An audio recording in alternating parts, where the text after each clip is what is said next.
कुछ नहीं। इंटरनेट अगर बंद हो गया तो आधे लोग तो वैसे ही शाम तक तो सांस भी आनी बंद हो जाएगी। अपनी देखना अरे नेट के बिना कैसे जिएंगे? होना चाहिए वैसे, ऐसा भी होना चाहिए, नेट बंद होना चाहिए हफ्ते में एक बार तो जरूर होगा। चलिए वापस आ जाओ, वापस आ जाओ, वापस आ जाओ।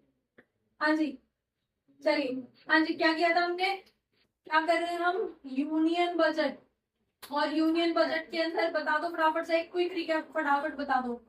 यूनियन बजट क्या होता है, गवर्नमेंट बजट, जिसमें गवर्नमेंट आने वाले फिस्कल ईयर के लिए ये कैलकुलेट करके रखती है, ये स्टेटमेंट प्रिपेयर करके रखती है कि आने वाले फिस्कल ईयर में कहाँ कहाँ से किस किस सोर्स से पैसा आएगा और किस किस सोर्स में या किस किस उसमें खर्च होगा एक्सपेंडिचर में।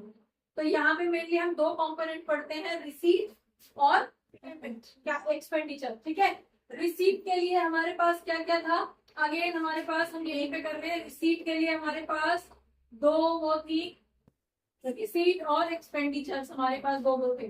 ठीक है, तो अगर हम रिसीट की बात कर रहे हैं तो अगेन हमारे पास दो तरह की रिसीट थी, कौन कौन सी थी, रेवेन्यू रिसीट्स और कैपिटल रिसीट्स। ठीक है जी, देन रेवेन्यू रिसीट्स के अंदर हमारे पास क्या क्या था, अगेन हमारे पास गवर्नमेंट को या तो टैक्स की फॉर्म से हो रहा था या फिर टैक्स की फॉर्म में हो रहा था।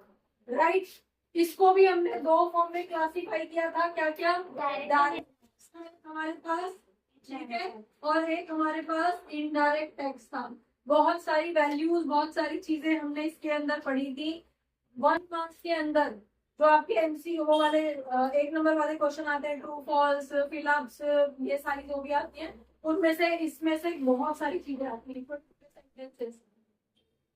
नॉन टैक्स इनकम पढ़ी थी, नॉन टैक्स रिसीट्स। अब अगर हम कैपिटल रिसीट्स की बात कर रहे हैं तो कैपिटल वर्ड जैसे ही आता है वैसे ही सबसे पहले आपको चेक करना है कि एसेट या लायबिलिटी पे फर्क पड़ेगा। अगर हम रिसीट की बात कर रहे हैं, रिसीट का मतलब है कैपिटल नेचर का बड़ा पैसा आएगा, लेकिन कैसे आएगा, या तो एसेट बिकेगा तब आएगा या लायबिलिटी क्रिएट होगी तब आएगा।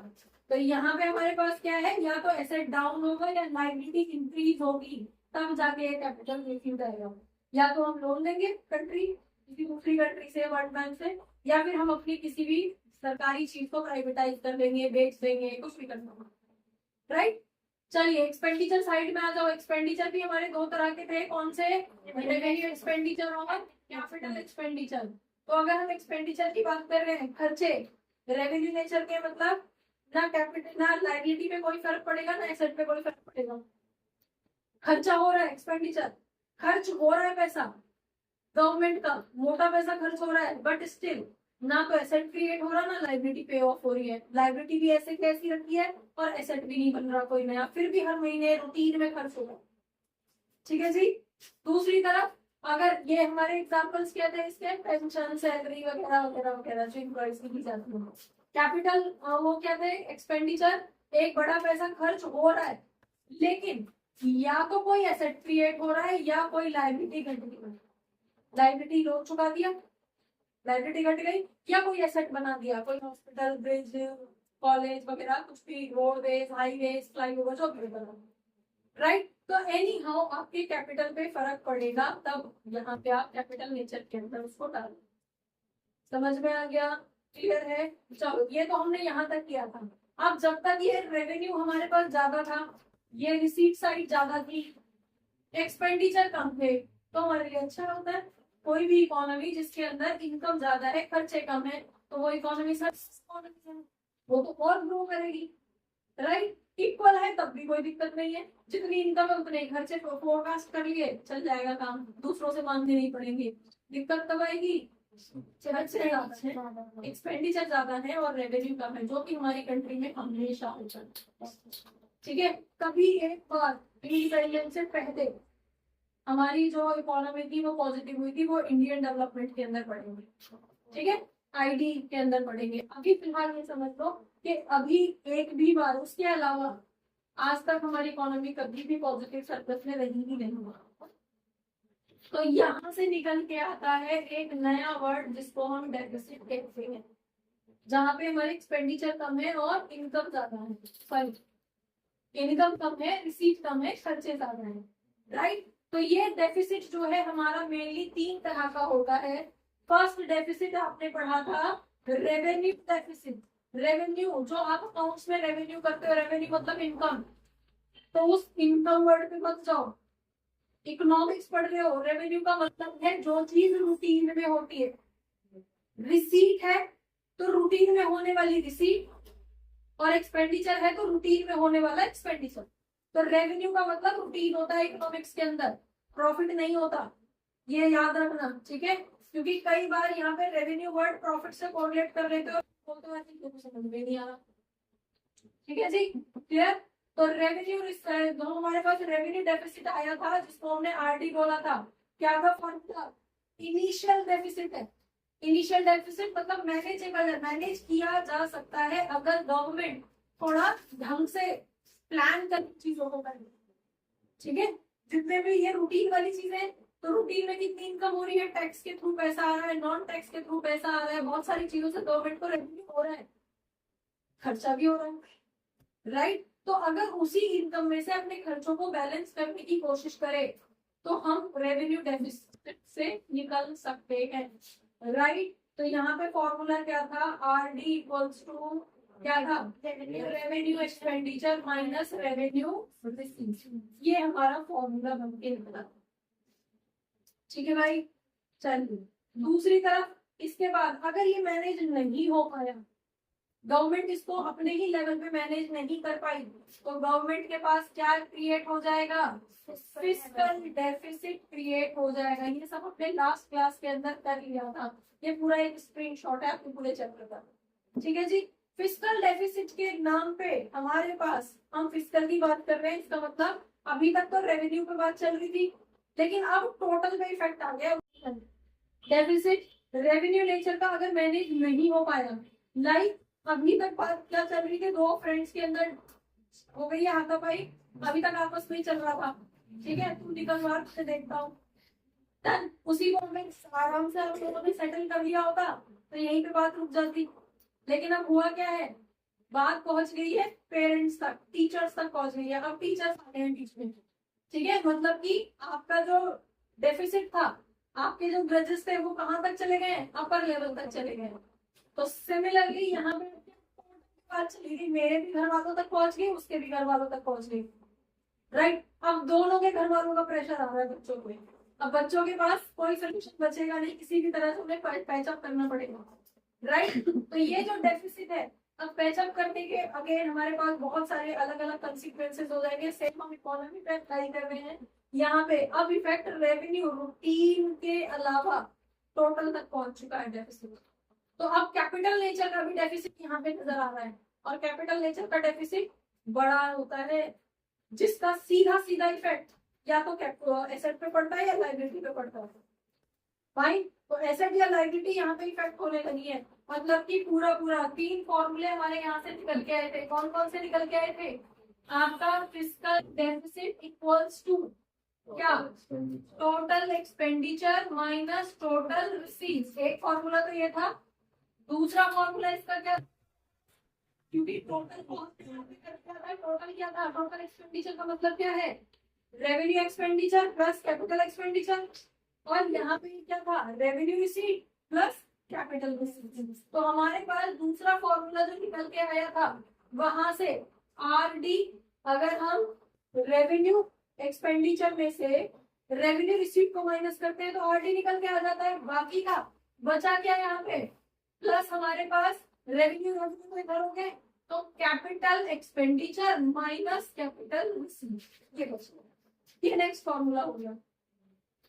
इसी के बीच में हमने कुछ 2-3 वर्ड पढ़े थे जो बहुत इंपॉर्टेंट है, शॉर्ट क्वेश्चन में आपसे आपका एग्जामिनर पूछ लेगा, एग्जाम के अंदर आ जाएगा, जो भी छोटे क्वेश्चन उससे बन के आएंगे, राइट। जैसे कि फाइनेंशियल, आपके पास फाइनेंशियल डेफिसिट आ चुका है, तो अब क्या करोगे आप किसी से सोर्स लगवाने की कोशिश करो, जितना आपके बस में हो पाएगा आप सफाई देने की कोशिश करोगे, नहीं पापा ऐसे नहीं था, वो झूठ बोल रहा है, राइट। आप कोशिश करोगे अपने लेवल से, मम्मी से सोर्स लगवाओ, मैं पापा से बचा लूं, राइट। सेम मैनर में जब हम कंट्री लेवल पे बात कर रहे हैं, तो कंट्री किसको अप्रोच करेगी, आप अपने लेवल पे आपके पास जितना पैसा है कोशिश करोगे उसको पे ऑफ करने की। डेफिसिट कब आया है? जब एक्सपेंडिचर आ रहा है, राइट। तो इस एक्सपेंडिचर को पे ऑफ करने के लिए आपको पैसे से सेटल होगी ना, पैसे की चीजें। इतना पैसा चाहिए तो आप उसको पे ऑफ करने के लिए क्या करोगे? जो आपके पास पैसा है वो आपने पे कर दिया, उससे भी पूरा नहीं पड़ रहा है, राइट। जो है डैमेज ज्यादा हो गया, आपने सर्वर खोल दिया उसका, उसको पैसे देने हैं, राइट। तो ऐसे केस में जितना आपके पास था आपने दे दिया, राइट। उसके बाद आपके पास जो भी सपोर्ट था, लाइक आरबीआई आपके पास सेंट्रल बैंक है, अपने बैंक में से निकाल लिया, अकाउंट में से निकाल लिया। तो गवर्नमेंट का अकाउंट क्या है? गवर्नमेंट का अकाउंट से आपका आरबीआई, आरबीआई से निकाल लिया, जो भी निकाल लिया मतलब न्यू करेंसी प्रिंट करवा ली। जो पहले से था वो तो ले लिया ना, पहले का काउंट कर लिया कि इतना हमारे पास है। अब और पैसा चाहिए तो और पैसे के लिए आपको क्या करना पड़ेगा? आरबीआई से न्यू नोट प्रिंट करवाने पड़ेंगे। वो भी अपनी मर्जी से नहीं होते, एक ही प्रिंट हो सकते हैं। समझ में आ गया? तो एक लिमिट तक जो आप प्रिंट कर पा रहे हो, न्यू नोट्स जो प्रिंट कर रही है आरबीआई और आपको हेल्प कर रही है, गवर्नमेंट को हेल्प कर रही है, तो इस प्रोसेस को डेफिसिट फाइनेंसिंग कहते हैं। तो यहीं पे क्या बोलते हैं उसको? Deficit financing. क्लियर है भाई? क्लियर हो गया? 10 लाख करोड़ का लोन था आपके पास, 5 लाख करोड़ हो गए, पे कर दिए। 3 लाख करोड़ जो है आरबीआई प्रिंट कर सकती है। तो ये 3 लाख करोड़ की जो आरबीआई ने हेल्प करी है, इस हेल्प को हम क्या बोलेंगे? फाइनेंशियल या डेफिसिट फाइनेंसिंग। समझ में आ गया? एक वर्ड ये था। अब अगेन अभी भी आपके पास 2 लाख करोड़ की डेफिशिएंसी आ रही है, 10 पे करने में 8 का अरेंजमेंट हो गया, 2 अभी की बात तो, राइट। तो ये जो 2 लाख करोड़ आपको अभी भी पे करने हैं, इसको कैसे पे करोगे?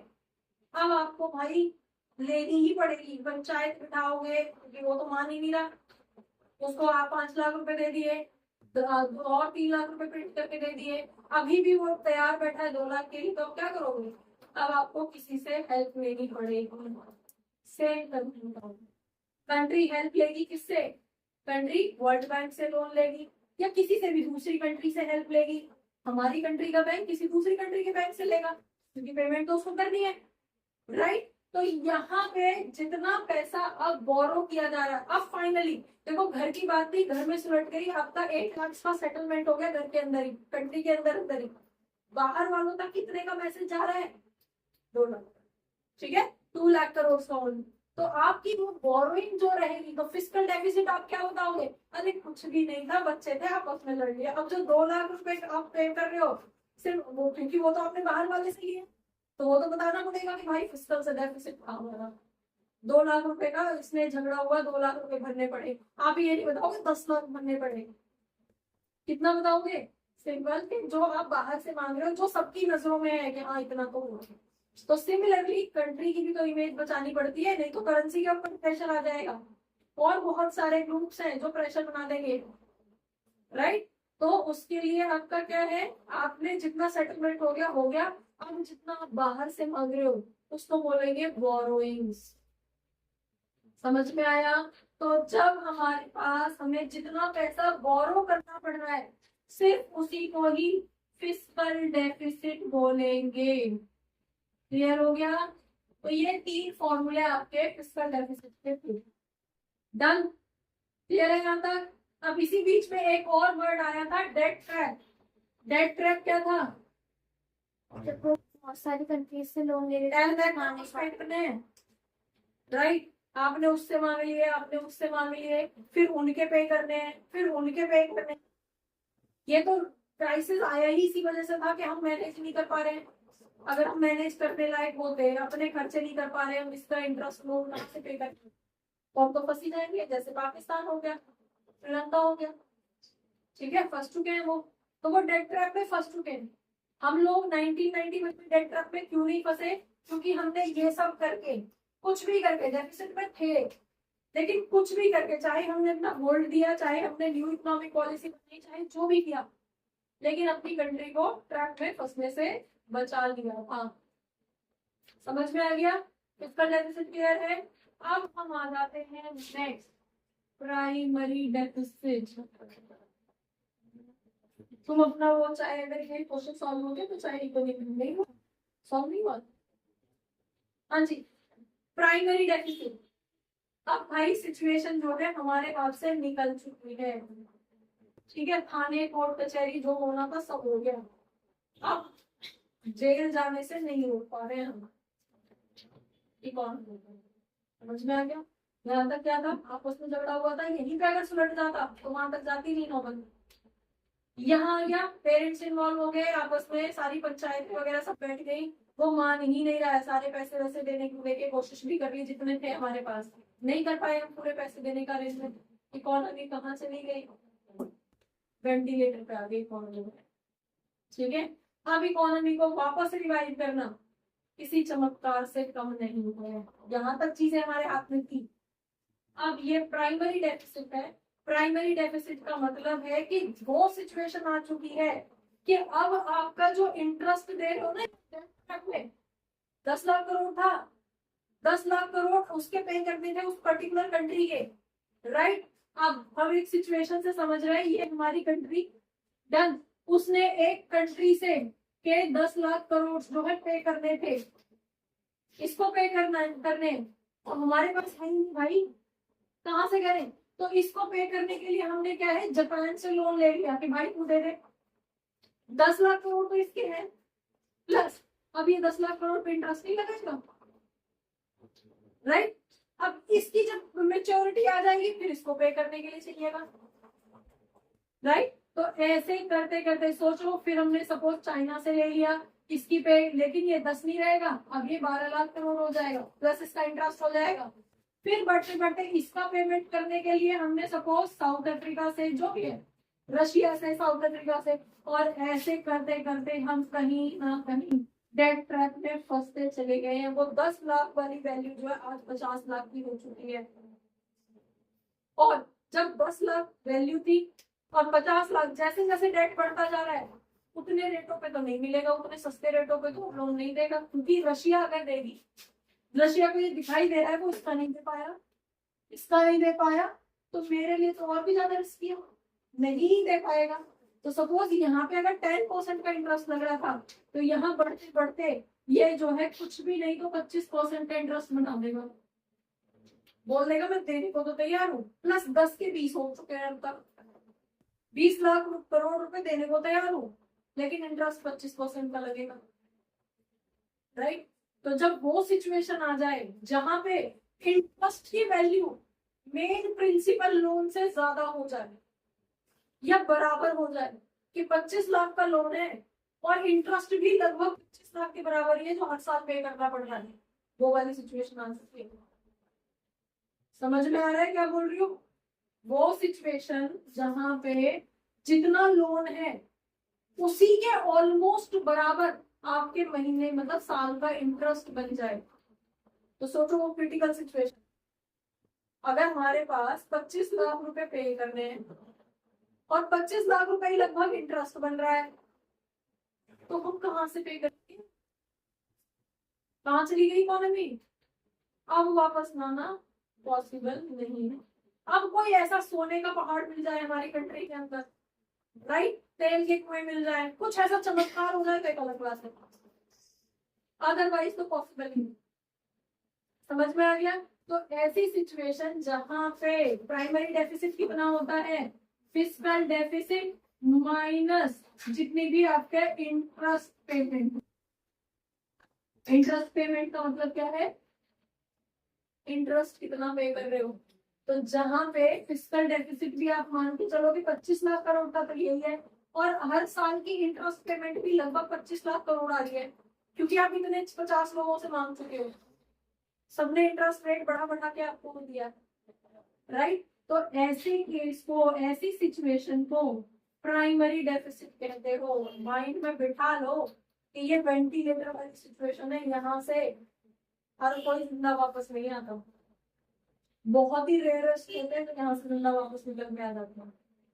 समझ में आ गया? सेफ इकोनॉमी यहाँ पे वेंटिलेट हो गई, क्लियर हो गया? तो वो सिचुएशन जहाँ पे आपकी फिस्कल डेफिसिट और interest payment, annual interest payment में डिफरेंस बहुत कम हो, जितना कम है उतना ही ये जो गैप है, ये जो गैप है, यहाँ पे जो डिफरेंस आ रहा है, ये जितना कम होगा, जितना भी कम रहेगा, ठीक है, जितना लो रहेगा उतना ही ज्यादा रिस्की सिचुएशन में है हम। 25 लाख करोड़ लो और लगभग 24 लाख करोड़ का हमें इंटरेस्ट देना है, तो बराबर है, राइट। तो सिचुएशन क्रिटिकल है, और वही हमें ये दिखाई दे रहा है कि 25 लाख करोड़ का देना है और 10 लाख करोड़ का इंटरेस्ट है, तो कंपैरेटिवली थोड़ा ये उम्मीद है कि बच सकता है इकोनॉमी। अदरवाइज ये सिचुएशन जैसे ही प्राइमरी डेफिसिट आ जाती है, वो सिचुएशन जो है क्रिटिकल हो जाती है इकोनॉमी में, और वापस रिवाइव करना पॉसिबल नहीं है। समझ में आ गया? तो ये आपका प्राइमरी डेफिसिट, इसके बाद तो कोई टॉपिक जैसे है नहीं ना इसके अंदर, यही पे खत्म। तो ये ओवरऑल टॉपिक आपका इस तरह से खत्म हो गया। प्राइमरी डेफिसिट का कोई दूसरा एग्जांपल दे दो। प्राइमरी डेफिसिट का मतलब है कि कोई जब economy, example in the sense जब फिस्कल डेफिसिट और इंटरेस्ट पेमेंट में गैप कम रह जाता है, या इन दोनों का जो डिफरेंस होता है उसको हम प्राइमरी डेफिसिट कहते हैं। तो किस लैंग्वेज के अंदर आप इस तरह से लिखोगे कि फिस्कल डेफिसिट और इंटरेस्ट पेमेंट का जो डिफरेंस होता है उसको प्राइमरी डेफिसिट। समझ में आया? ठीक है, तो जितना, और यहाँ पे कई बार आपसे बोला जाता है कि प्राइमरी डेफिसिट जो है वो कम है, वैल्यू उसकी जितनी लोअर रहेगी, जितनी कम रहेगी, क्योंकि इनका गैप जो है 1 लाख करोड़ और कम इक्वल, उतना ही ज्यादा रिस्की होता चला जाएगा। तो यहाँ से कई बार एमसीक्यू बन के आ जाता है कि lower the value of primary deficit is higher the risky for the country, is highly risky for the country. ठीक है, तो उसको एक्सप्लेन करो, तो उसमें ये कहानी आपको सारी बतानी है एग्जाम्पल के साथ, जैसे हमने अभी किया है कि 10 लाख करोड़ या जितना भी है कोई भी वैल्यू ले लेना, उसके अकॉर्डिंग आप डिफाइन करते हैं यहाँ पे। समझ में आ गया? जैसे हमने भी एग्जाम्पल क्या लिया, 10 लाख करोड़, 10 लाख करोड़ से हमने 5 लाख मैनेज कर लिया, उससे 2 लाख रुपए 3 लाख रुपए की हमने डेफिसिट फाइनेंसिंग करा लिया आरबीआई से, अभी भी 2 लाख चाहिए, तो वो हमारी बोरोइंग है। ठीक है, तो बोरोइंग हम 2 लाख बोरोइंग कर रहे हैं, उस पर इंटरेस्ट कितना लग रहा है, ये तो हमारी मैनेजेबल सिचुएशन लग रही है। 10% का सपोज इंटरेस्ट भी होगा, मैनेजेबल सिचुएशन है। पॉइंट क्या है था, 10 लाख करोड़ पूरा का पूरा हम मैनेज नहीं कर पा रहे, 50 लाख करोड़ का डेफिसिट था, 10 लाख करोड़ अभी भी पेंडिंग है, नहीं मैनेज कर पा रहे हैं, उसको किसी दूसरी कंट्री से लोन लिया, विद इंटरेस्ट लौटाना पड़ेगा, 11 हो गया, किसी दूसरी कंट्री से लिया 15 हो गया, किसी दूसरी कंट्री से और उसको पे करने के लिए किसी और से लिया, डेट ट्रैप के अंदर फंसते चले जा रहे हैं और लोन बढ़ता चला जा रहा है, कर्जा बढ़ता चला जा रहा है, वो सिचुएशन।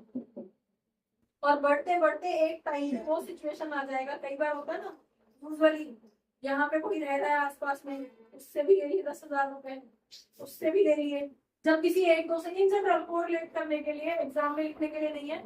कई बार आप क्या करते हो, कुछ घर के आसपास कुछ ऐसे लोग होते हैं जिनका जो मांगते रहते हैं पैसे, तो यूजुअली अगर कोई एक बार दे रहा है, 2 बार दे रहा है, तो पॉसिबिलिटी है कि दे देगा वापस, राइट। 5-6 लोगों से ले लिया तो थोड़ा डाउटफुल में आ जाता है, राइट। एक सिचुएशन ऐसी होती है कि आस पास में ऐसा कोई है ही नहीं, कोई बचा ही नहीं है जिससे उसने पैसा उधार में ले रखा हो। अब ऐसी सिचुएशन में क्या बचेगा, भाग के जाएगा, वो पे ऑफ तो कर नहीं सकता, क्योंकि उसका चुकाने के लिए तो उससे लिया था, उसका चुकाने के लिए उससे लिया था, राइट। तो आसपास में इतने सारे लोग हैं कि सबसे उसने पैसा ले रखा है।